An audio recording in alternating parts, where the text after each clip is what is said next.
শনিবার মানে নিরামিষ রান্নাবান্না, আর এই নিরামিষ রান্নাবান্না মা বেশি টেস্টি করে করতে চায়, কারণ যাতে শনিবার দিনটা কোনো রকম খেতে অসুবিধা না হয় সেই জন্য।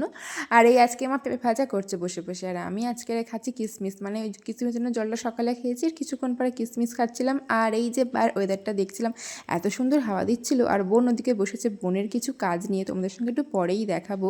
আসলে ও একটা অর্ডার পেয়েছে, সেটাও এখন থেকে রেডি করছে, একটা জন্মদিনের অর্ডার। দেখতে পাচ্ছ কি সুন্দর করেছে, থালা আর বাটিটা, এখনও তো গ্লাসটা হয়নি।